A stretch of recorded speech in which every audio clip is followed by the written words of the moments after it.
콘서트 여행에 참석해주신 여러분 모두 환영합니다. 저희는 토크 콘서트 MC를 맡은 조우연, 문유진이라고 합니다. 네, 저희 토크 콘서트 시작에 앞서 여기 토크 콘서트 여행의 주최자인 한국대학생포럼 박종성 회장의 인사 말씀을 듣도록 하겠습니다. 박종성 회장을 큰 박수로 맞이해 주시기 바랍니다.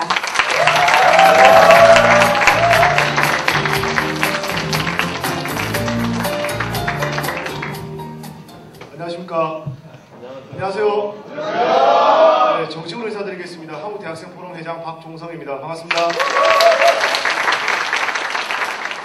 저희 토크 콘서트는 저희가 매달 하는 행사고 지금 오늘 약 집계 한 150명 정도 왔는데 좋은 얘기 들어주시고 그리고 앞으로 살아가는데 디딤돌로 삼아서 삼을 만한 교훈적인 얘기가 많이 나올 겁니다. 그리고 오늘 저희 숭실대 동문과랑 같이 하게 됐는데 저도 영광으로 생각하고 지금 오늘 받아보신 분 신문이죠 저희?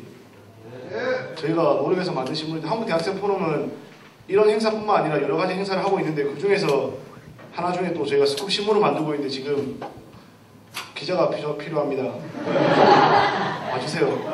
항상 열려 있습니다. 알겠죠? 그리고 제 다음으로 이제 동문과는 제가 소개합니다. 네. 동문과 회장님 차아름 씨를 소개합니다.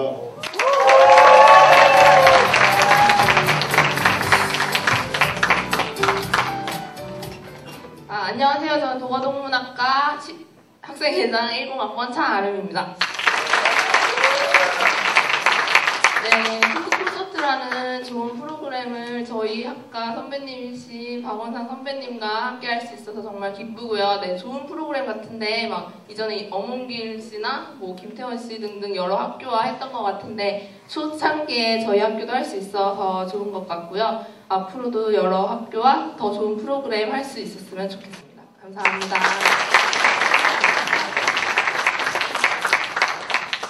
네, 바쁘신 와중에도 발걸음 해주신 분들 모두 감사드리고요. 2월의 토크 콘서트는 영화 부러진 화살에서 열연을 보여주신 배우 박원상 씨와 함께 할 텐데요.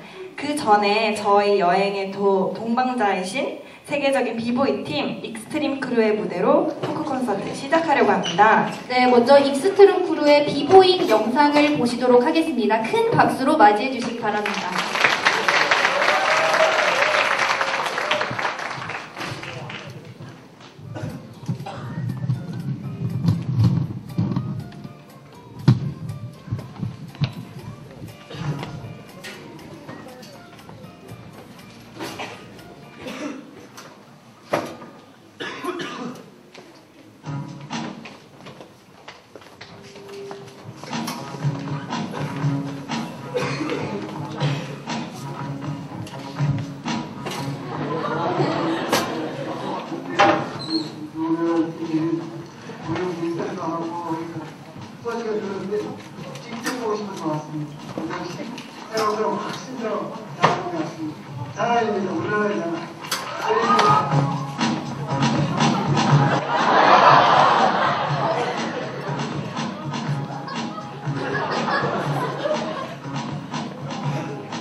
저희 퍼포먼스 잘 보셨어요? 네. 아, 저희도 여러분 덕분에 정말 재밌게 공연했던 것 같습니다.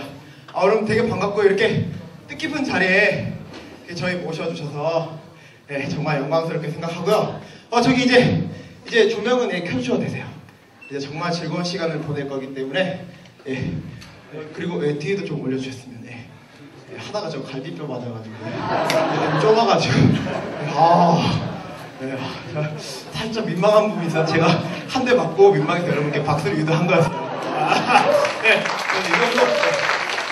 이 정도쯤은 감사하고 자 이제 저 엑스트림 크루 여러분하고 이제 같이 함께하는 시간을 할 건데 이제 저희가 앞서 퍼포먼스를 보여드렸다면 이제는 약간 프리스타일 그냥 편하게 노는 분위기로 한 명 한 명씩 이렇게 놀면서 여러분들께 멋진 비보이를 보여드릴 거예요.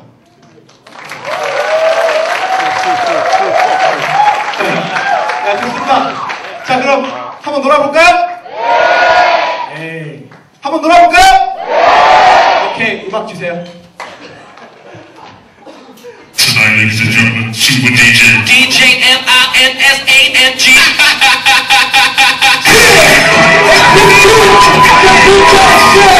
자, 박수! 끝까지 이렇게 가는 거예요. 오케이!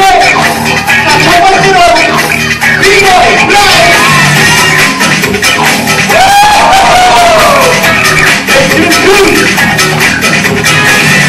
월드 챔피언!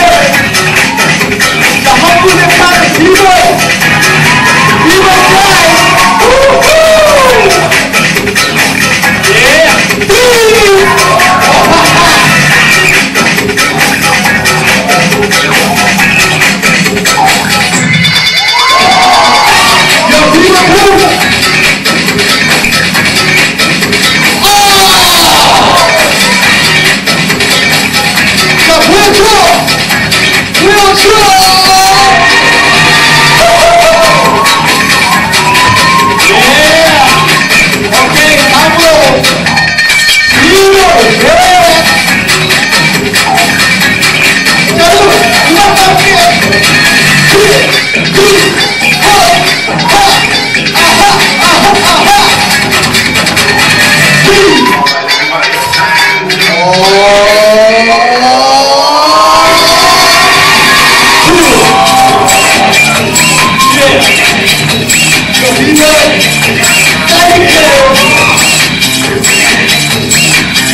근데 잘 보셨죠? 저도 보는 내내 그 비보잉을 보는 내내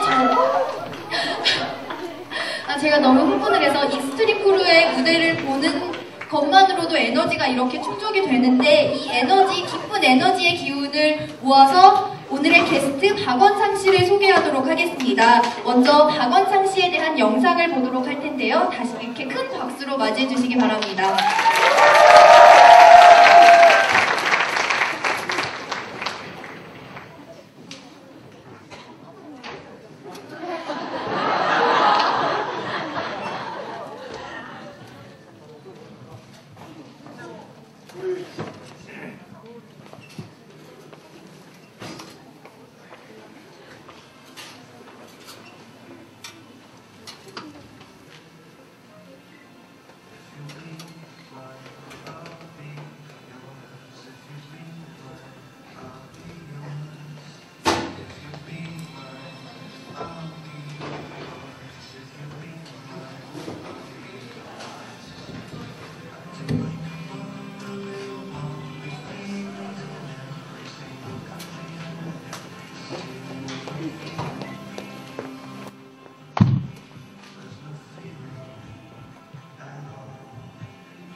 모셔보고 함께 이야기 나누도록 하겠습니다. 여러분 큰 박수와 환호로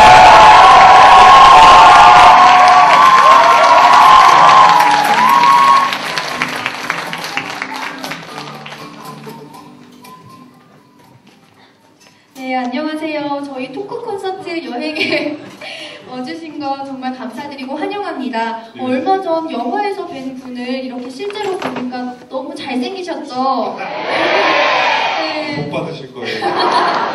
네, 우리 우선 자리에 앉을까요? 네. 불러주셔서 정말 감사합니다.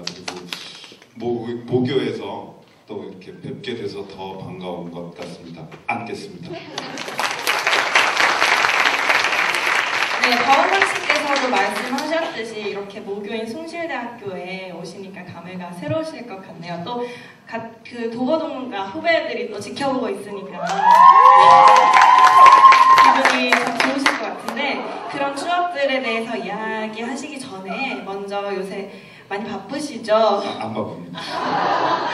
네, 저희 영화 부러지는 화살 개봉 이후에 정말 인기를 엄청나게 많은 인기를 실감하실 것 그렇죠. 같은데 소감을 한번 말씀해 주세요.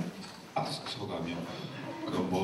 돈 많은 놈이죠. 돈 많은 놈이 좋은 작품을 만나서 오늘 이런 자리까지 여러분들을 만나게 되기까지 참 돈 많은 놈이다. 올해 참 운빨이 튀었구나. 이런 생각하면서 지내고 있습니다.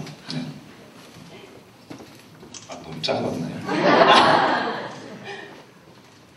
네, 그러면은 명품 배우로 이제 인정받고 계시는데 저희가 본격적인 토크에 앞서서 간단히 긴장도 풀고 또 박원상 씨와 함께 친해져 볼 수 있는 기회를 가져볼까요?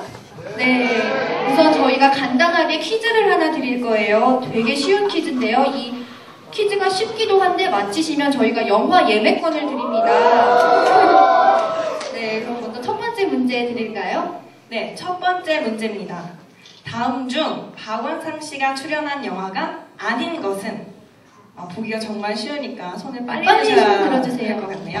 1번 부러진 화살 2번 수상한 이웃들 3번 범죄의 재구성 손 드신 겁니까? 네, 저기 맨 뒤에 3번 아닙니다. 네, 저기 맨 남자분. 네. 네. 2번이라고 하셨어요. 아닙니다. 네, 파란색 옷 보세요. 4번. 정확하게 영화명을 맞추죠. 영화 제목은? 땡입니다. 자, 이제 스피드 게임이 되겠네요. 4번? 땡! 자, 4번. 댄싱 퀸.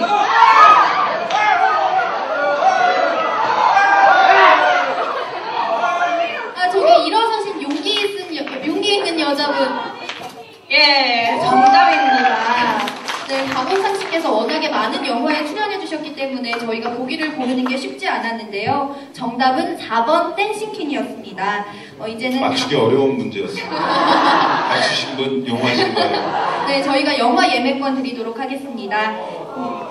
네, 이제 다음 문제도 쉬운데 이 문제는 객관식입니다. 정확하게 맞춰주셔야 되는데요. 문제 드릴게요. 주관식입니다. 죄송합니다.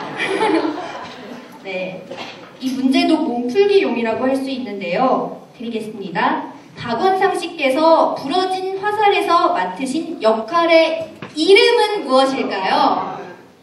박준. 저기. 네.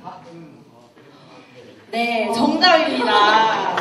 박원상 씨는 영화 부러진 화살에서 박준 변호사 역할을 맡으셔서 기존의 변호사와는 좀 다른 네. 성격의 캐릭터를 연기해 주셨습니다. 네, 저희가 원래 변호사라는 직책을 마치도록 하려고 했는데 조금 너무 쉬울 것 같아서 이름으로 했는데 용케도 맞춰주셨네요. 축하드립니다. 네, 이제 이번에 드릴 그런 과제는 여러분들의 창의력을 기대해 볼 수 있는 시간인데요. 지금 즉석에서 박원상 씨의 이름으로 삼행시를 지어주시기 바랍니다. 먼저 우리 MC 유진 씨가 예시를 준비했다고 하는데요. 네, 제가 한번 준비한 거 한번 해볼까요? 그러면 네, 우연 씨와 관객분들이 함께 운을 띄워주세요. 네. 박원상 씨, 원, 원래 그렇게 연기 잘하셨어요? 삼, 받으시겠어요? 와!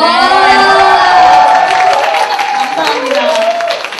정말 멋진데요? 여러분들도 이렇게 해주시면 됩니다. 지금 즉석에서 정말 사회 잘 보시네요. 네, 먼저 영감 떠오르시는 분 손 들어주세요. 저기 뒤에 저기 모자가 빨간색이신 분, 그러니까 파카는 검정색인데 속에 뒤돌아보시고. 모자가 네.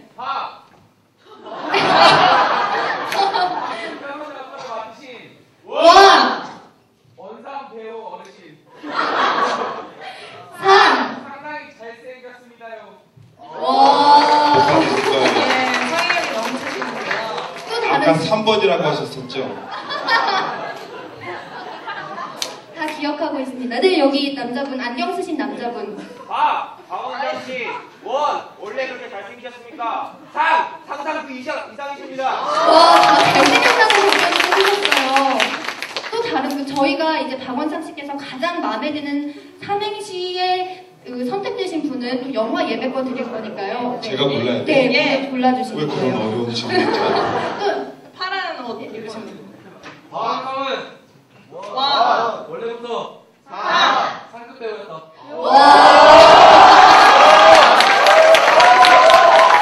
박원상 씨 행복한 미소 보여주시는데요. 네, 여러분 박수. 그리고 마지막으로 한번. 박원상 씨. 어른분이 보쌈이 상했어요.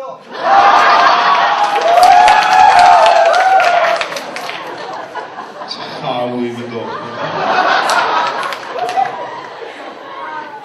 그러면 이제 마음의 결정을 내려주실 네, 시간입니다. 재수는 필수라고 했는데 두 번째 도전만에 와, 축하드립니다. 이따 저희가 상품권 드릴 거니까요. 꼭 여기 앞에 오셔서 말씀해 주시기 바랍니다. 네, 이제 그럼 다 드리고 싶은데요. 제가 드리는 게 아니어서. 네, 그럼 지금부터 본격적으로 박원상 씨와의 여행을 시작해 볼 텐데요. 여러분 다들 들어오시면서 혹은 여행 카페에 신청하실 때 본인의 나이를 적어주셨죠? 저희가 빨리 계산한 결과 각자의 나이 평균은 23.6세입니다. 여러분들의 평균 나이입니다. 저희 여행 이번에는 박원상 씨의 23.6세 시절로 돌아가면서 시작할 텐데요. 박원상 씨 23.6세이실 때 3.6. 네, 제 생각에는 숭실대학교 동문과에 재학 중이실 때 같은데 그때 그쵸. 무엇을 하고 계셨는지 궁금합니다. 제가 군대를 2학년 1학기 마치고 군대를 90년 1월 첫 군번이었거든요. 92년 5월에 제대를 했으니까 아마 제대를 하고 복학 준비를 하고 있던 때쯤이 아닐까 싶네요. 복학생이 되시려고. 그래서 아마 연극반에서 2학기 복학인데 연극반에서 그해 가을 공연을 금관예술이라는 작품을 87학번 선배랑 같이 준비를 하고 있었던 것 같습니다. 87학번 선배시면? 네, 제가 88학번이고 아, 네. 꿈나무, 올림픽 꿈나무 이쁨 많이 받고 다녔습니다. 네, 그렇게 이쁨 받으셨던 박원상 씨께서 그 당시에 이거는 하지 말았어야 되는데 23.6세 때 이건 하지 말았어야 하는데 하는 게 있으시면 어떤 게 있는지. 요즘도 많이 하고 있는 건데요. 너무 지나친 음주 생활을 했었거든요. 영화 보신 분들은 아시겠지만 영화에서도 예, 정말 인상적인 만취 연기를 보여주셨는데 농담이고요. 후회되고 하는 것들은 별로 없는 것 같아요. 그러니까 이따가 모르겠어요. 얘기를 하다 보면 오늘 오기 전에 며칠 전부터 이렇게 만나게 되면 제가 여러분들한테 딱히 해드릴 말씀이나 이런 것들이 따로 별로 없더라고요. 저도 그냥 이렇게 하루하루 지나서 지금 40 이제 좀 넘어서 그냥 한 가지 일 하면서 살고 있는 것 뿐이어서. 근데 그때 못했던 것 중에 아쉬운 것들은 여행과 연애였어요. 여행과 연애. 너무 연극반에만 박혀서 그냥 그렇게 해야 연극을 잘 하는 건 줄 알고 너무 좀 미련하게 대학 시절을 보낸 게 아닌가. 그리고 그때는 방학이라고 해서 배낭여행이니 이런 것들이 일반화되지 않았을 때라 그런 걸 꿈도 못 꿔보고 너무 연극반실에서 대학극장에서 너무 술과 함께 보내는 게 좀 약간의 아쉬움 같은 게 드네요. 예. 그러면 이번에는 이거 하나 내가 잘했다 이런 거 있으면 좀 말씀해 주세요. 그냥 저는 사실 제가 여기 동문과 선배님도 계시고 후배님들도 계신데 도고동문학과를 도고동문학을 정말 하고 싶어서 솔직히 들어온 게 아니었거든요. 그리고 도고동문학과 4년을 다니면서 참 원서를 안 본 학생이었어요. 그래서 찔리는 게 너무 많아서 외국 사람들을 만나면 전 숭실대학교 국어동문학과를 나왔다고 해석본만 보고 이렇게 4년 도고 공부를 해서 아무튼 제가 이 얘기를 왜 했죠? 가장 잘한 일인데. 이렇게 잘한 게 별로 없죠. 잘한 게 별로 없는데 그나마 연극반 생활 근데 이게 잘한 건지 모르겠어요. 아무튼 저는 연극이 너무 하고 싶었고 그래서 숭실대학교에 합격이 되고 나서 입학식 하기 전에 2월 달에 연극반을 수소문해서 찾아서 들어갔거든요. 아직 정식으로 학생이 되기 전에. 아무튼 졸업할 때까지 그냥 하고 싶었던 거를 그래도 지치지 않고 한 것 정도가 굳이 얘기하자면 그 정도인 것 같아요. 네. 이때 박원상 씨께서 연극을 선택하셨기 때문에 2012년 현재 우리가 함께 만나고 있는 겁니다. 여러분 큰 박수 주세요. 네, 맞습니다. 맞는데 박수 받을 만한 일인지 모르겠네요. 네, 이제는 또 다른 코너로 넘어가 볼 건데요. 박원상 씨에게 땡땡땡이란 형식으로 몇 가지 질문을 드려보도록 하겠습니다. 먼저 저희가 부러진 화살에 대해서 이야기를 하지 않을 수가 없어요. 그래서 드리겠습니다. 박원순 씨에게 부러진 화살이란? 어떡해요.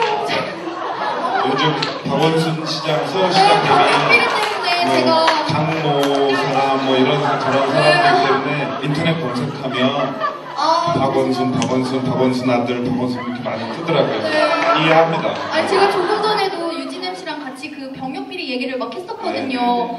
아 죄송합니다. 아닙니다. 괜찮습니다. 충분히 이해합니다. 상처받지 마시고요. 네, 부러진 화살이란? 저에게 부러진 화살이란 이건 뭐 농담이 아니라 저는 지금 처음 중3 고1 때 연극이라는 걸 우연히 만나서 지금 43이 됐는데 지금까지 이렇게 흘러온 것을 뒤돌아보면 순간순간 그 인연들의 연속이었던 것 같아요. 40 넘어서 아주 행복한 인연이었던 거죠. 그래서 저한테 부러진 화살이란 아주 큰 인연. 네. 하실 필요 없어요. 네, 부러진 화살 이야기가 나와서 그런데 제가 너무 재밌게 봐서 2번을 봤어요, 영화를. 어젯밤에도 또 한 번 보고 왔습니다. 그런데 그 부러진 화살 영화에 대한 이야기를 안 할 수가 없는데요. 많은 논란이 사실 있었어요. 사실이다 아니다, 뭐 사법부에 대한 비난이다 아니다. 그거에 대해서 그 연기하신 입장에서 어떻게 생각을 하시는지 궁금합니다. 기회가 있을 때마다 했던 얘기인데 그런 논란들이 뭐 일어나는 논란들을 충분히 이해하는데 제 입장에선 뭔가 요점을 포인트를 벗어난 논란들이 조금 더 많았던 것 같아요. 저는 그 대본을 처음 만났을 때 한 사람의 인생이 국가 권력에 의해서 180도로 뒤집어진 거였거든요. 그게 참 마음이 아팠어요. 수학밖에 모르는 수학자였던 사람이 물론 안으로 들어가면 김모 교수에 대해서 이렇게 저렇게 얘기하는 것 그것까지 그냥 일단 밀어놓으면 한쪽으로 치워놓고 보면 한 사람의 인생이 이렇게 자기가 원하지 않는 국가 권력에 의해서 뒤집어졌는데 아무도 그거에 대해서 이런 방구 얘기를 하거나 책임을 지는 사람들이 없는 거죠. 그게 참 마음이 아팠어요. 비단 그 김모 교수뿐만 아니라 사법 피해를 받은 분들이 우리 주위에 노출이 많이 안 돼 있다 뿐이지 굉장히 많거든요. 뭐 여기 앉아 계신 분들 저를 포함해서 뭐 법하면 가까이 하고 싶지 않고 사법부, 뭐 법원, 검찰, 경찰까지도 모르겠어요. 아무튼 저한테는 그랬어요. 그런데도 불구하고 그런 논란들은 저는 긍정적이라고 생각을 했어요. 그런 이야기들이 서로 부딪히다 보면 좋은 지점까지 흘러갈 수 있지 않을까? 부러진 화살이라는 영화가 어찌됐든 그런 것에 대한 물꼬를 튼 거에 대해서는 참여했던 사람으로서 기분 좋은 일이었고 더 좋은 쪽으로 말들이 모아지기를 기대하고 그러고 있는 입장입니다. 네. 네. 감사합니다. 그 영화 내용뿐만이 아니라 가장 화제가 되었던 게 바로 노게런티 출연이었는데요. 그래서 여쭙고 싶습니다. 박원상에게 노게런티란? 노게런티란 돈을 안 받고 출연하는 거죠. 근데 이 영화가 소재가 소재인지라 투자를 하겠다 하는 투자자들이 없어서 굉장히 적은 금액으로 영화를 찍어야 되는 상황이었고 그런 상황에선 모르겠어요. 마음이 맞는 사람들끼리 모였거든요. 정지영이라는 70이 다 돼가는 노장의 감독을 만나서 작업하는 게 저한테는 굉장히 큰 행운이고 행복이었기 때문에 그리고 뭐 같이 참여하는 안성기 선배님이나 이경영 선배님, 문성근 선배님, 기타 뭐 선후배 그러니까 이런 분들 또 촬영 조명하는 스태프들 이런 사람들을 만날 수 있는 기회가 저한테 선택할 수 있는 기회가 주어졌을 때 저는 그냥 당연히 선택할 수밖에 없는 제 입장에서는 아주 기분 좋은 선택이었고 그리고 노 개런티를 근데 이제 그거를 투자로 러닝으로 돌렸죠. 그래서 뭐 와이프가 머지않아 좋아할 것 같습니다. 아, 그러면은 후회는 안 하시겠네요. 후회? 안 하죠.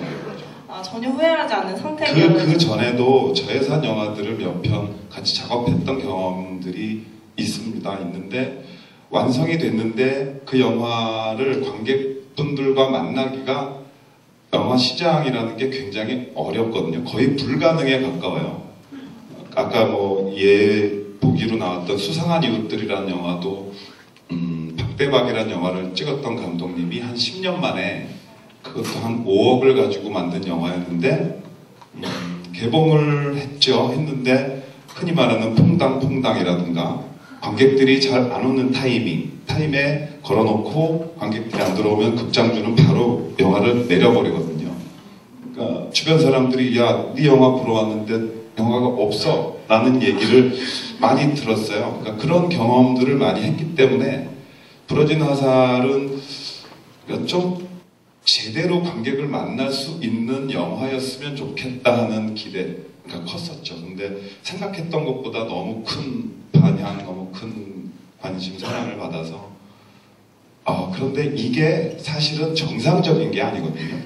영화라는 게 그 이야기에 맞는 버젯을 가지고 찍어서 정상적인 루트로 관객분들을 만나야 하는데 부러진 화살이라는 영화가 5억을 가지고 이제 순이익이 이익률이 굉장하다라는 것 때문에 근데 이거는 기본적인 선례, 그러니까 표준적인 선례가 될 수 없거든요.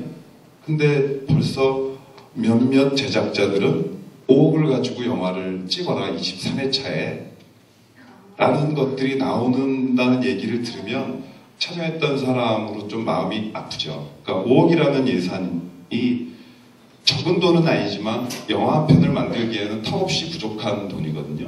그러니까 스태프들한테 기본적인 개런티를 약속할 수 없는 돈이란 말이죠. 그러니까 아까 노개런티 얘기. 그러니까 당연히 스태프도 배우는 그래도 스태프들보다 경우의 수가 많아요. 이 작품 다음에 다른 걸로 해서 보존을 하면 되니까. 그러니까 이런저런 것들이 어찌됐든 부러진 화살은 참 행복한 결과까지 왔는데 모든 영화가 이 부러진 화살 같은 경우가 될 수는 없거든요. 그러니까 괜히 아픈 마음에 주저리 얘기를 해봤습니다. 네, 그럼 좀 주제를 바꿔서 다른 얘기를 해보도록 하겠습니다. 조금 전에도 말씀을 해주셨지만 그 도고 동문과임에도 불구하고 학업보다는 연기에 더 충실하셨다고 하셨어요. 근데 그게 사실 쉬운 결정이 아니에요. 항상 마음 한구석이 불편하셨을 것 같아요. 중간고사나 기말고사 때. 네. 그렇게 불편하지 않았어요. 네, 근데 이렇게 큰 결정을 하셨고 또 이제 연기자의 길에 들어섰지만 사실 오랜 기간 동안 대중들의 관심이나 사랑이 좀 이렇게 기대했던 것만큼 많지는 않으셨을 수도 있잖아요. 네, 그런 네. 기대가 커야 실망이 큰데 네. 별 기대. 그러니까 저는 제가 하는 이 작업할 때 즐거움 때문에 이 일을 하고 있는 거거든요. 그러니까 네. 관객은 불특정 다수. 오늘 제가 만난 여러분들도 제 입장에선 불특정 다수인 거죠. 관객의 속성은 늘 그렇거든요. 그러니까 관객분들의 기대치를 쫓아간다는 건 사실 말이 안 되는 거고, 그러니까 연출자든 작가든 배우든 자기가 하고 싶은 이야기를 뱉어내고 그 이야기에 공감하는 것들이 어떤 경우에는 많고 어떤 경우에는 공감을 못 얻고 그런 게 아닐까. 네, 그래서 그렇게 큰 실망, 좌절 건 없었어요. 네. 그래서 드리는 질문인데 조금 연관이 안 될 수도 있어요. 박원상 씨에게 주연과 조연이란? 주연과 조연. 일단 저는 극단 생활을 지금도 하고 있지만 연극 작업을 하고 있지만 연극을 하면서 주인공은 연극 영화를 하면서 그렇게 많이 해본 것 같진 않아요. 그래서 조연의 경험이 훨씬 더 저한테는 많죠. 그래서 스스로 나름대로 내린 조연의 나름대로의 정의는 조연은 물을 대주는 사람이라고 생각을 하거든요.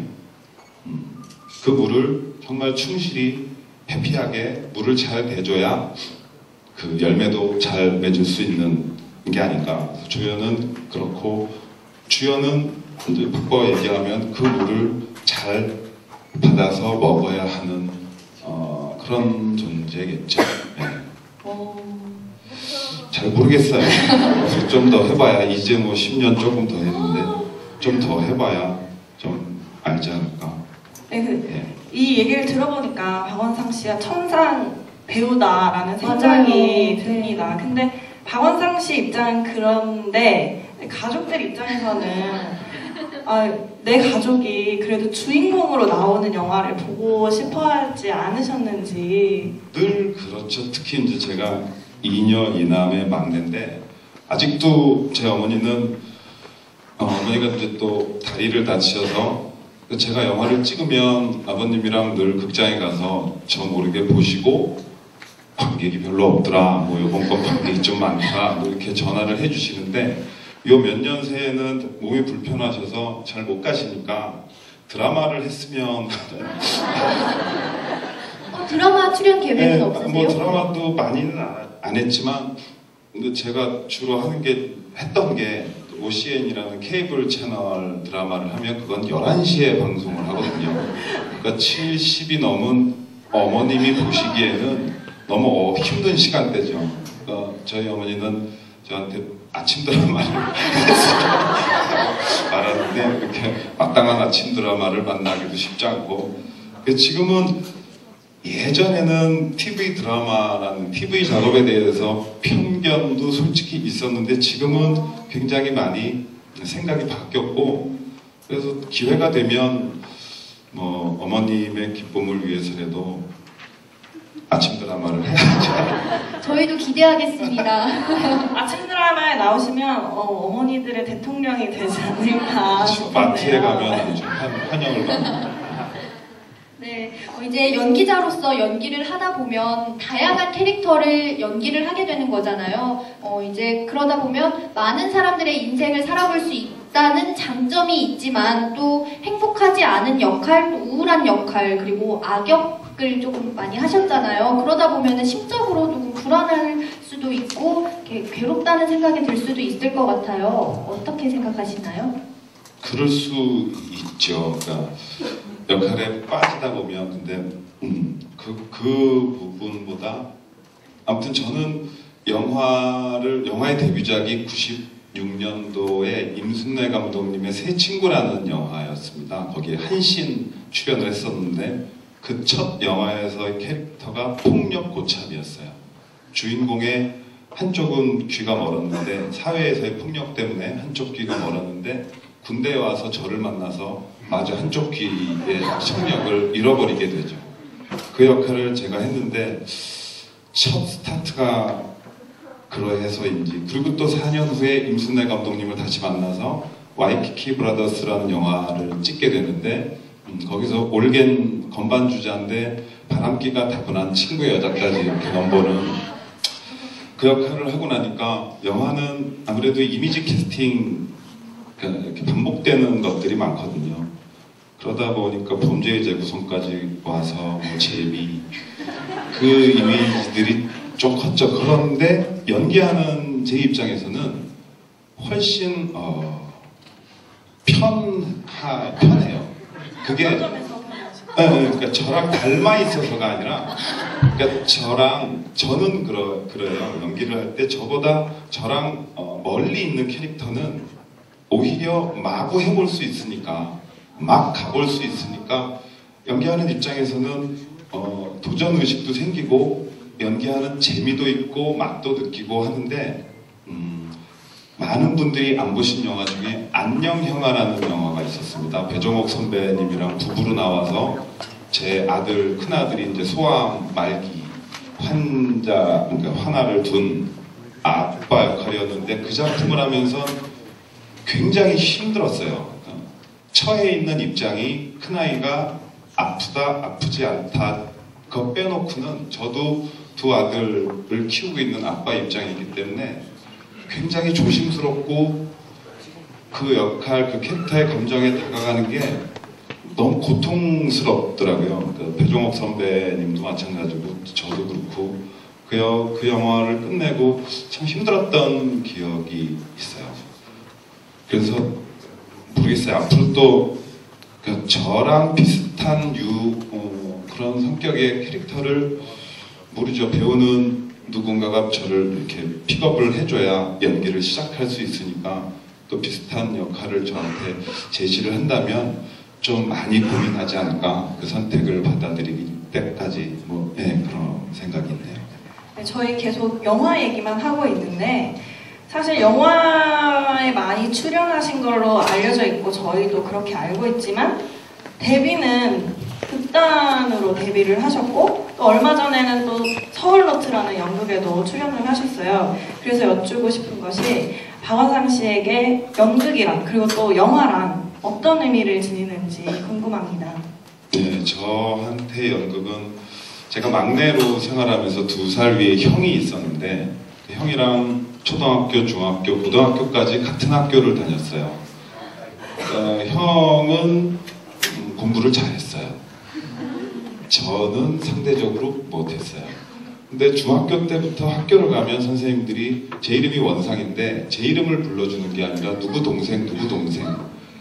그게 사춘기를 거치면서 참 받아들이기 싫고 힘들더라고요.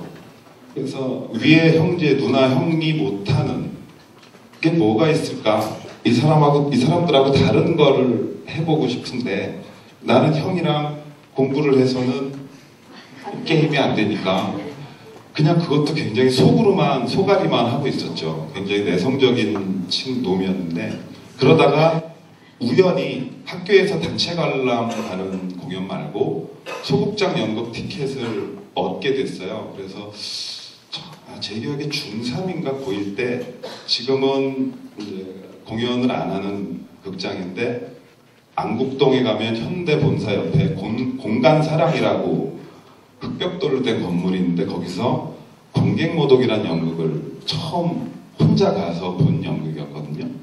그러니까 전혀 다른 세상을 만난 거죠.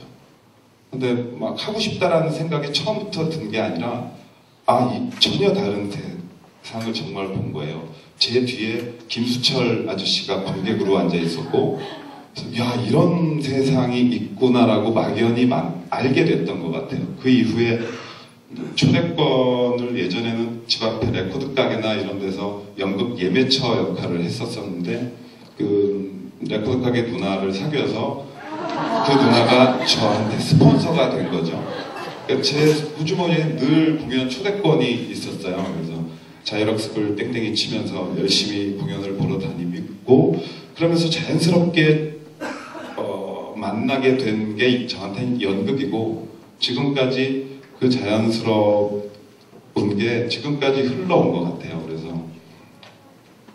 저한테 연극은 아주 자연스럽게 스며든 거였죠. 그리고 그 소극적이었던 내성적이었던 성격도 연극을 하면서 조금씩 바뀌게 되고 하고 싶은 일을 만나니까 그렇게 해서 지금까지 흘러오게 된 것 같아요. 제가 96년 졸업 앞두고 졸업하면 당연히 대학로에 가서 연극을 해야지 라고 막연하게 생각은 하고 있었지만 어떻게 해야 하는지 방법을 몰랐거든요. 그렇다고 연극반 출신 선배분들이 대학로에 나가서 자리를 잡고 있는 선배분들이 거의 없었어요. 도움을 받을 때도 없고 뭐 그러던 차에 카페 연극 동문과 84학번 선배님이 연극반 선배가 아니라 그 선배님이 여느 무대에서 연출 작업을 하고 있었는데 그 선배님이랑 2대 후문의 조그만 카페에서 카페 연극을 시작하고 그 카페 연극 연출하던 선배가 모 선배의 공연을 대학로에서 학전소극장이라는 데서 연출을 맡았는데 저를 데리고 갔고 그 작품에 출연을 했는데 1인 다역을 했었고 그때 차이무 대표셨던 이상우 선생님과 돌아가신 박광정 선배가 준비하던 연극이 비언소라는 연극이었는데 그 연극에서는 1인 다역을 할 사람이 필요했었고 그 연극을 본 이상우 선생님이 저를 비언소란 작품에 캐스팅을 해주셨고, 그래서 박광정 선배를 만나서 비언소라는 공연을 했고, 자연스럽게 차임이라는 극단의 단원이 됐고, 그러니까 그 지나왔던 걸 돌이켜 보면 그런 굉장히 우연 같은 인연들이 계속 제 등을 이렇게 힘을 실어서 밀어줬던 것 같아요. 임순례 감독님을 만나게 돼서 영화 쪽으로 넘어오게 된 것도 그 새 친구라는 영화에서 한 씬이었는데 그 중간에 4년 와이키키 브라더스를 찍기 전에 단편 영화를 하나 찍었는데 와이키키 브라더스 캐스팅을 막 준비하시면서 우연히 그 단편 영화를 보고 저를 기억을 하셨더라고요. 그래서 연락을 해주셔서 갑자기 세 번째 영화였는데 와이키키 브라더스라는 영화를 찍게 되고 자연스럽게 영화 쪽으로 발을 담그게 되고 지나왔던 것들이 참 아주 스무스하게 흘러왔던 것 같아요. 그러니까 막 각광을 받거나 스포트라이트를 받거나 뭐 그러진 않았었어도 이쪽 일을 할 수 있게 보이지 않는 어떤 끈 같은 게 저를 이렇게 당겨줬던 것 같고, 예, 그게 앞으로 계속 됐으면 좀 좋겠고. 정말 운명 같은. 네, 그래서 그 작품의 제목이 비연소라는 작품을 만나게 해준 연극의 제목이 운명에 관하여라는 제목이었어요. 이창동 이제 소설가셨죠. 그때는 이창동 원작의 소설을 각색해서 연극을 올렸던 거였는데 아무튼 그렇네요. 그러니까 저한테 연극은 굉장히 자연스러운 것, 영화도 그 이후에 또 자연스럽게 넘어와서 만나게 된 것. 네. 조금 전에도 차이무 극단에 대해서 말씀을 해주셨는데요. 입단 동기로 최덕문 씨가 있다고 들었어요. 그래서 다음 질문을 드리겠습니다. 박원상 씨에게 최덕문이란? 한숨부터 최덕문이라는 혹시 아시는 분들도 계실 테고 얼굴을 보면 저 배우 이렇게 되실 텐데 최덕문이라는 저한테 최덕문은 그냥 아마도 벌써 한 16년, 17년 지기인데 연극 대학로 지기인데 그 이상 앞으로 서로 지겹지만 같이 가게 될 법인 것 같아요. 제가 결혼할 때 최덕문 씨가 사회를 봐줬고 최덕문 씨가 결혼할 때 제가 사회를 봐줬는데 제 공덕이 부족한지 최덕문 씨는 이혼을 했습니다. 그래서 연애 잘하면서 살기를 옆에 벗으로서 그 친구는 연애 능력이 아주 뛰어나거든요. 쓸데없는 소리를 하고 있습니다. 네, 그동안에는 영화나 연극을 통해서 연기를 보여주심으로써 관객들하고 소통을 하셨는데 제가 또 조사해본 결과 연출도 하셨다고 들었어요. 저희 토크 콘서트 여행이 혹시 어떤 준말인지 여행이 준말인데 맞춰보시겠어요? 가르쳐주세요. 예, 여러분의 행복을 위하여라는 너무 좋죠. 정말 아름다운 단어인데 아름다운 말이네요. 예. 저희의 그 토크 콘서트의 주제인 행복의 발견이라는 주제로 영화나 연극을 연출해 보실 기회가 생기신다면 어떤 식으로 연출을 해보시고 싶으세요? 행복의 발견이라는 주제로 네. 그 여행을 개인적으로 좋아합니다. 이렇게 어디론가 떠나는 여행도 좋아하고 그 여행, 이 모임, 포럼의 그러니까 그 뜻이 여러분의 행복을 여러분의 위한 행복을 위한 그러니까 여행이라는 게 그러니까 여러분한테 오늘도 가능한 한 열심히 어디론가들 떠나시기를 바라는 마음으로 앞에 앉아 있는데요. 그런 여행, 어디론가 떠나는 여행에 대해서 이야기를 만들고 싶다라는 생각을 요즘 많이 합니다. 동문 친구들, 내 친구들 중에는 뭐 시나리오를 쓰는 친구도 있고 가깝게 지내면서 술 한잔씩 하는 친구들끼리 일이 여행이 되고 여행이 일이 되는 일을 일과 일 사이에 그 휴식이 될 만한 일을 한번 해보자라고 조금씩 도모하는 게 있는데 아마 그런 식의 여행이라는 테마를 가지고 이야기를 꾸리고 만들면 좋지 않을까 하는 생각이 드네요. 네. 그 꼭 만드신 후에 저희 초대 네. 네, 지금까지 영화와 연극에 관해서 박원상 씨 이야기를 들어봤는데요. 이 박원상 씨에게 조금 더 특별한 이력이 있습니다. 바로 대학가요제 은상 출신이라고 하시는데요. 여러분 처음 들었죠?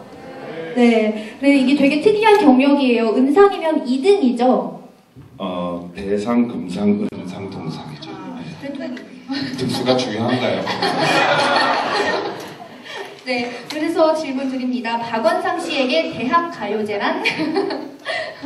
대학가요제는 제가 중고등학교 시절엔 굉장히 시청률이 높은 프로그램이었거든요. 그래서 나도 만약에 대학생이 되면 저기를 나가봐야지라는 막연한 동경 같은 거였죠. 근데 막상 대학생이 되고 정말 낙원상가를 가서 기타를 샀어요. 기타를 사서 혼자 교본을 사서 며칠 연습하다가 손가락 끝이 너무 아프길래 잠깐 세워놓고 연극반을 들어온 이후에는 기타 쪽을 쳐다도 안 보고 만난 연극을 재밌게 하고 있었는데 또 87학번 선배네요. 그 선배님은 지금 천안에서 라이브 업소에서 노래를 하고 있는데 연극반 선배님 형이랑 제대해서 복학해서 만난 거죠. 연극 동아리실에서. 그 형은 원래 가수가 노래 부르는 걸 좋아하고 가수가 꿈이었던 형이었고 저는 이제 대학가요제라는 걸 잊고 있었던 친구였는데 왜 동아리방에 가면 가요 내백과 한 권씩들은 있잖아요. 그거를 가부터 한까지 그냥 같이 계속 불렀어요. 그러니까 이 형이 야 너랑 나랑 목소리가 잘 맞는다.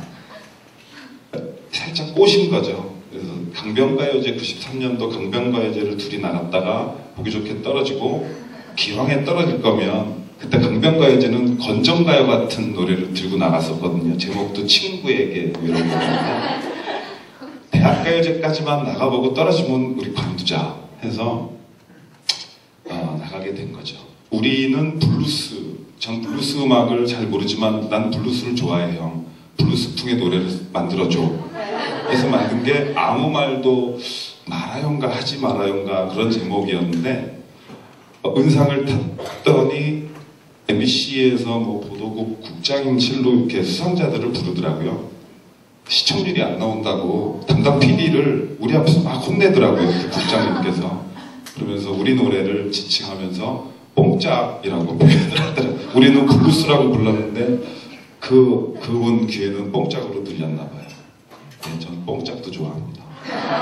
저희가 이렇게 이야기로만 들으니까 마음에 안 와닿어요. 노래한수가 들어보지 않을 수가 그때 없는데요. 가요제 때 노래는요? 부탁드리려는 남자 삼중창이었어요.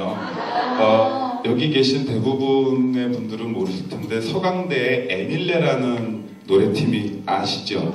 그 에밀레 이후에 남자 삼중창이 저희 블루스 팀이었거든요. 아마도 MBC 쪽에서 그런 희소성을 높이 사서 수상을 하신 것 같아요. 그리고 이게 삼중창이라 혼자 가사도 블루스입니다. 여러분 뽕짝이 아니에요. 다시 한번 박수.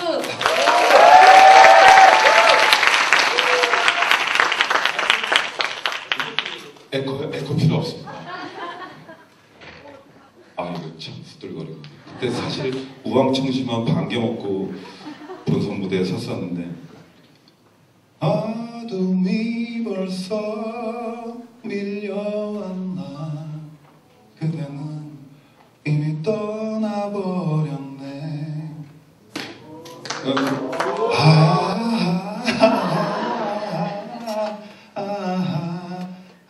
이렇게 화음이 들어가고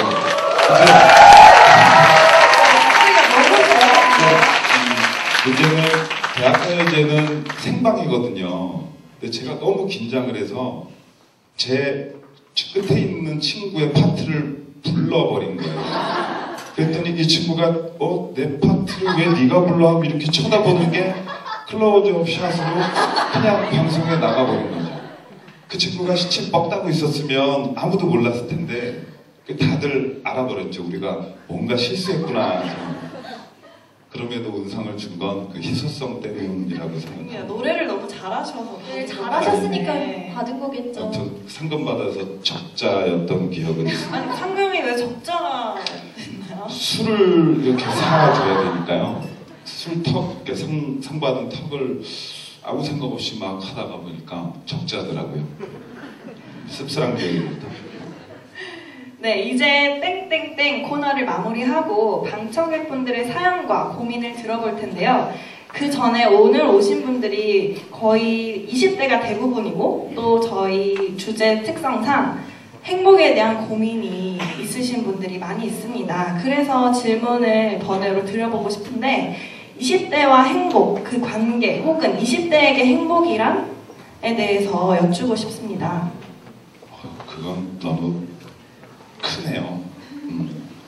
참 큰데 요즘 40이 넘어간 제가 43이 됐는데 한 20년 전 친구들 군대 있을 때죠. 군대 훈련소 동기 지금은 미국으로 이민 가서 미국 시민권자로 살고 있는 20년 동안 소식이 끊어졌던 친구한테 메일이 날라오고 아무튼 군대에서 있었던 사람을 또 만나게 되고 왜 이럴까 하는 생각 아마도 40대라는 나이가 인생의 한 중간쯤에서 중간 점검 잠깐 뒤를 돌아보게 되는 나이인가 보다. 돌아보면 보이는 게 20대거든요.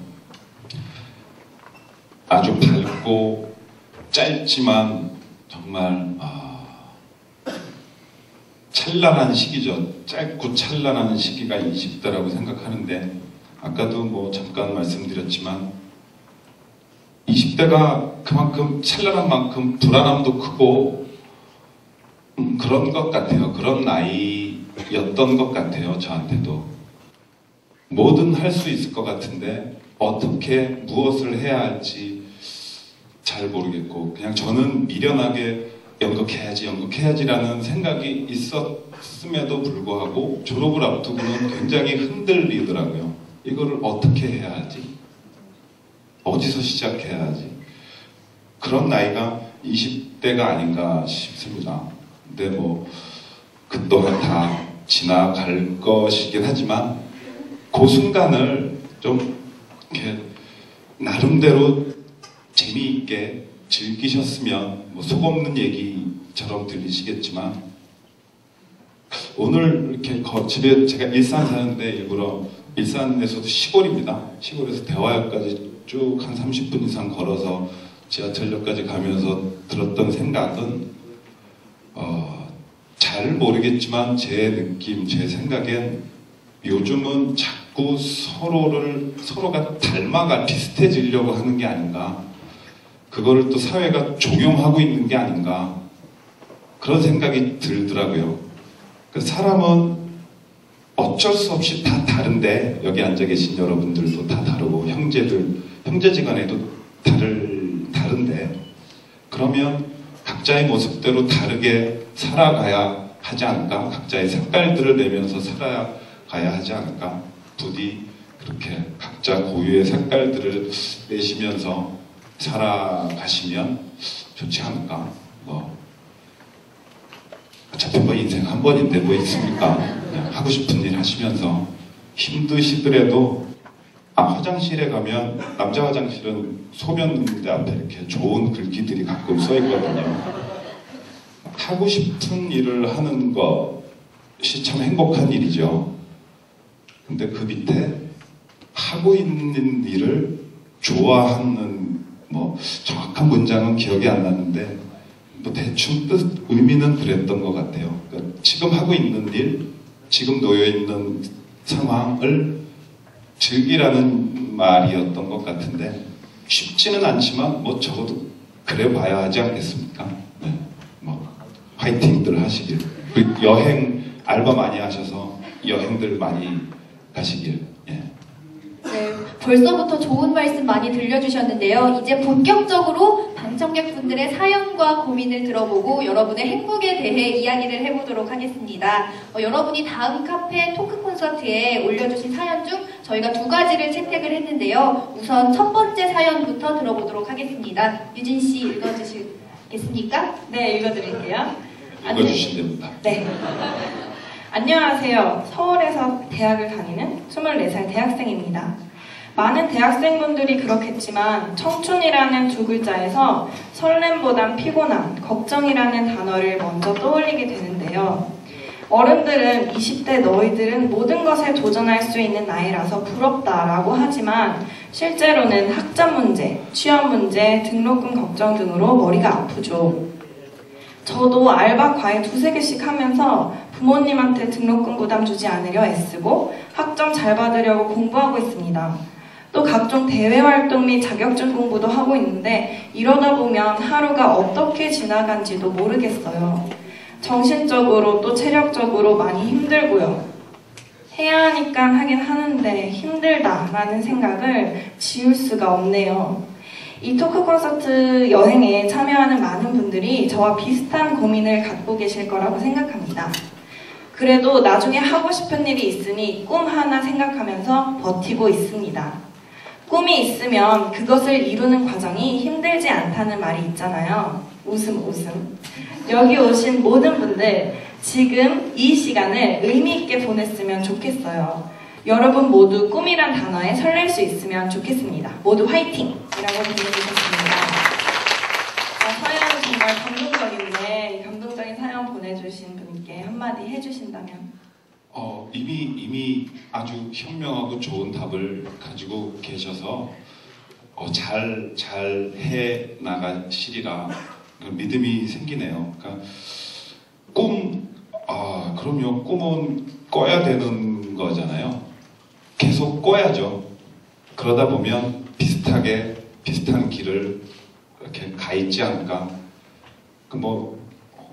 화이팅. 그 안에 다 답이 있어서 참 좋았습니다. 네.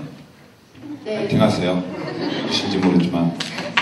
네, 그래서 작가 김명수 씨가 책도 쓰지 않았습니까? 아프니까 청춘이다. 네, 아프니까 청춘인 것 같습니다. 네, 그래서 또 이 시절, 20대의 시절이 설레기도 하는 것 같습니다. 그럼 첫 번째 사연 여기서 마무리하고 2번째 사연 읽어볼까요? 2번째 사연은 노현 씨가 읽어주세요. 네, 알겠습니다. 알겠네. 네, 글을 쓰고 싶어 공부하고 있는 학생입니다. 학기가 그리 많이 남지 않은 요즘 괄호 열고 4학기가 남았어요. 다들 취업 준비를 시작할 거예요. 괄호 닫고 부쩍 조바심이 나고 불안해요. 보장되지 않은 미래, 이를테면 분야에서의 성공, 인정이나 생계 유지에 대한 것 때문이죠. 분야와 상관없이 누구에게나 큰 고민일 것이고요. 박원상님은 사랑하는 일을 내내 해오신 걸로 알고 있는데 연기가 좋아서 막 하셨던 때에 연기와 현실적인 안정 사이에서 갈등을 겪으신 적은 없는지 또 어떻게 그 시간을 견디셨는지 이야기를 들려주셨으면 좋겠습니다. 라고 보내주셨어요. 네. 그런 길지는 않았지만 이게 연극을 하다가 영화를 하게 되면 기자분들이 하는 질문이 비슷합니다. 연극을 하셨으니까 경제적으로 어려웠겠죠? 라는 걸 이미 깔고 질문들을 하시더라고요. 또 몇몇 분들이 매스컴이나 이런 데 나와서 고생했던 시절 얘기들을 하고 와이프가 뭘 했느니 근데 그런 얘기들이 저한테는 좋게 들리지 않았었거든요. 그러니까 힘들었던 것들 그 이야기를 하는 이유는 이해하려면 이해할 수 있겠지만 그거는 그 사람이 모르겠어요. 그러니까 저 같은 경우는 연극을 하면서 연극 개런티라는 게 사실은 그것도 소극장 작업을 하면 1년 내내 안 쉬고 공연을 해도 말이 안 되는 금액이죠. 다행히 와이프가 가지고 있는 골드카드 2장으로 이렇게 돌려막기를 하면서 근데 그런 것 같아요. 그러니까 살면서 큰애가 생기고 이거 어떻게 감당하지? 이걸 어떻게 해야지? 근데 그 생각에만 매여 있으면 답은 안 나오는 것 같더라고요. 그리고 참 세상이라는 게 아직도 잘 모르겠지만 기회라는 게 모두에게 공평하게 가는 것까지는 같지는 않더라고요. 다행히 저는 정말 다행히 그런 고비 때마다 어떤 일들을 만나서 넘어 온 것 같은데 그런 거죠. 비교를 나의 목표치나 비교를 남과 견주기 시작하면 그건 끝까지 아마 힘들 거예요. 그리고 그게 유의미한 일인가 하는 생각도 들어요. 굳이 내가 남과 견뎌져야 되고 그렇게 해야 하나? 그거는 저는 좀 아닌 것 같아요. 그러니까 뭐 이렇게 각자 자꾸 나를 생각하고 그 좋아하는 일에 대해서 그러면 그 옆에서 곁가지로 어떤 것들이 또 그걸 넘어설 수 있는 어떤 힘들이 또 생기지 않을까 하는 생각이 드네요. 근데 참 이런 얘기 하면서도 쉽지 않은 거라는 걸 알기 때문에 뭐 말하기가 그렇게 편하진 않지만 뭐 그 또한 지나가지 않겠습니까? 네. 끝까지 버티시면. 네, 맞습니다. 그럼 지금까지 토크 콘서트 여행 카페에 올려주신 사연으로 이야기해보았는데요. 사연 올려주신 두 분께는 영화 예매권을 증정하도록 하겠습니다. 나중에 토크 콘서트가 모두 끝난 후에 저희 스태프를 찾아주시면 됩니다. 네, 또 미리 올려주신 사연 외에 저희가 여러분들 입장하실 때 포스트잇에 간단하게 쪽지를 쓰신 것을 저희가 받았는데요. 이번에는 박원상 씨께서 이 중에 마음에 드는 쪽지를 읽어주시도록 하겠습니다. 여기 이렇게 준비가 되어 있는데요. 정말 많이 붙여주셨네요. 동문권대 독일어를 몰라요.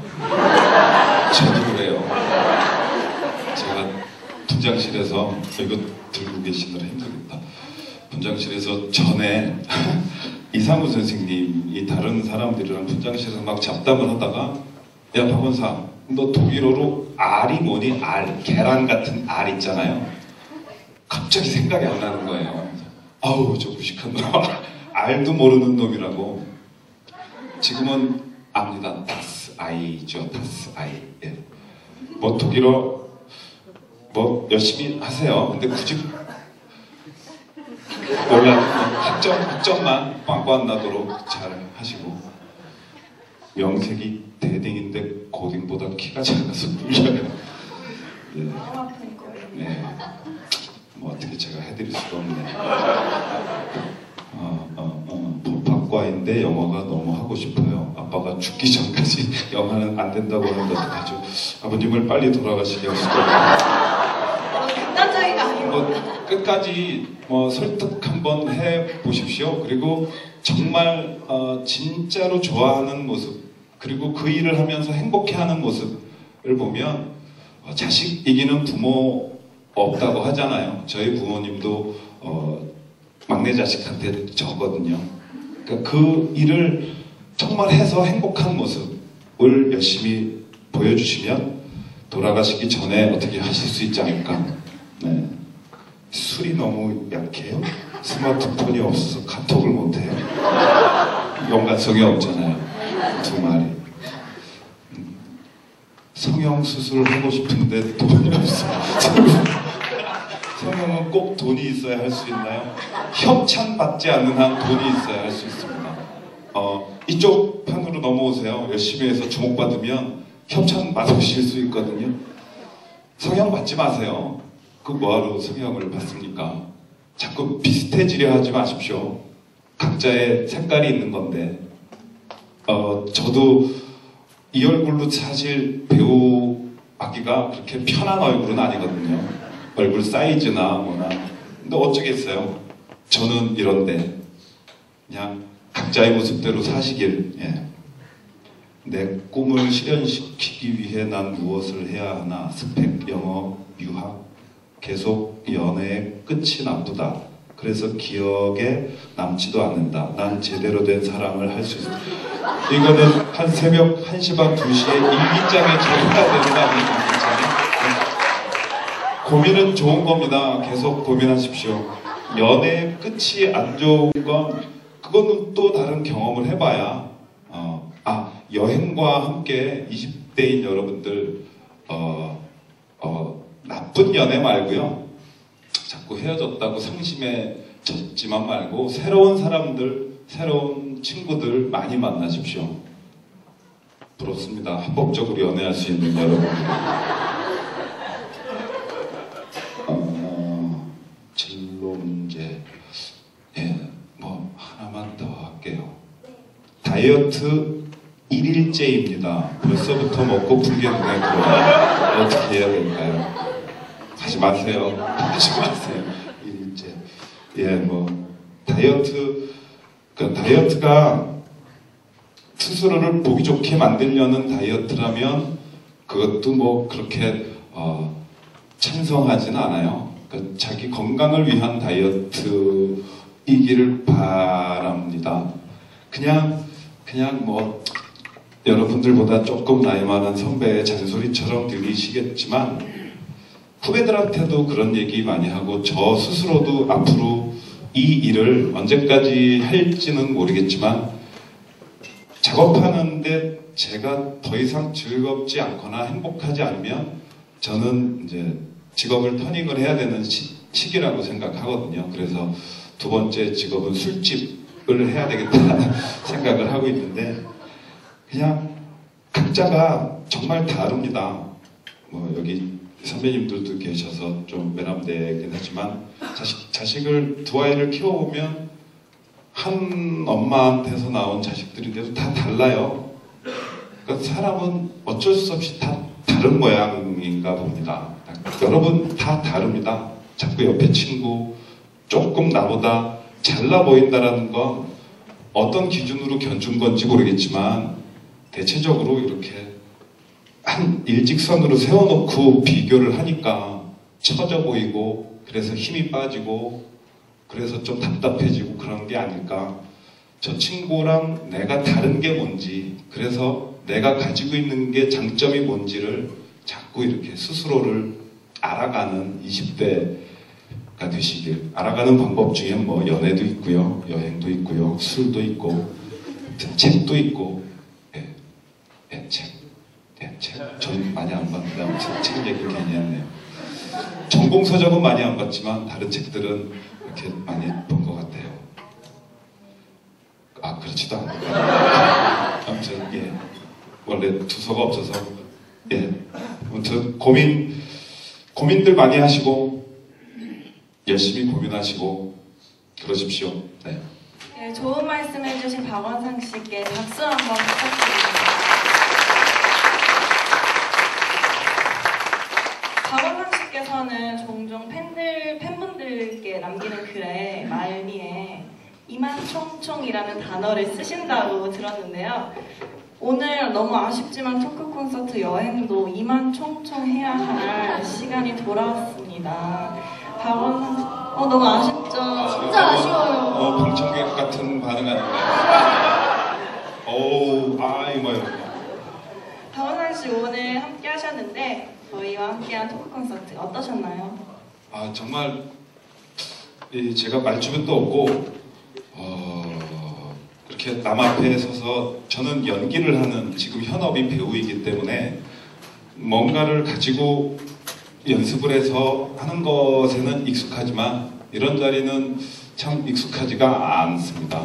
그러니까 오늘도 어떻게 이렇게 아는 사람, 아는 분들의 이런 것 때문에 이 자리까지 오게 됐는데 오기 전에는 참 내가 뭐 할 말도 없고 고민을 많이 했는데 오늘 와서는 참 좋습니다. 여러분들 만나서 뭐 그냥 하는 얘기가 아니라 저도 참 좋은 시간 보내고 20대의 기운을 좀 받아가는 것 같습니다. 감사합니다. 네.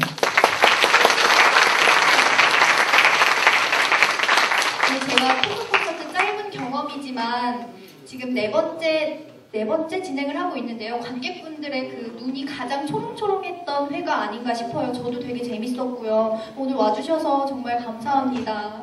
그리고 앞으로 박원상 씨가 나오는 영화, 드라마 모두 다 항상 응원하는 저희 토크 콘서트 여행이 되겠습니다. 감사합니다. 네.